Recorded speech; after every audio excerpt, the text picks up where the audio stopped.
Hello बच्चों, आज का हमारा सवाल है। एक कीड़ा अर्धगोलाकार सतह पर बहुत धीमे ऊपर की ओर रेंगता है। कीड़े एवं सतह के बीच घर्षण गुणांक 1/3 है। यदि कीड़े एवं अर्धगोलाकार सतह के केंद्र को मिलाने वाली रेखा ऊर्ध्वाधर से अल्फा कोण बनाती है, तो अल्फा का अधिकतम संभव मान निम्न के द्वारा दिया जाता है। 4 ऑप्शन दिए गए, हमें सही ऑप्शन बताना है। अब देखिए, ये हमारा कोई अर्धगोलाकार सतह है। यहाँ पे हमारा कीड़ा इस जगह मौजूद है। हम मान सकते हैं कीड़े का द्रव्यमान m है।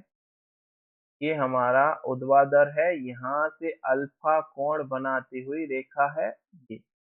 अब देखिए, कीड़े का भार नीचे की तरफ कार्य करेगा mg। अब अगर हम देखें, ये कोण कितना है, अल्फा है। तो अगर यहाँ पे बनाएंगे ऊर्ध्वाधर से बनाते हुए, तो ये कोण भी हमारा कितना होगा, ये भी अल्फा होगा।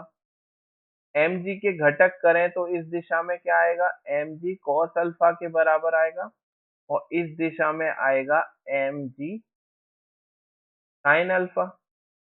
अब देखिए, अगर हमारा कीड़े तथा सतह के बीच में अभिलंब क्रिया n है, तो कीड़े पे ऊपर की तरफ घर्षण कोण कितना लगेगा, f लगेगा, और f का मान क्या होगा, म्यू n के बराबर होगा। अब देखिए, हमसे बोला गया है कीड़ा बहुत धीमे धीमे ऊपर की तरफ रेंगता है।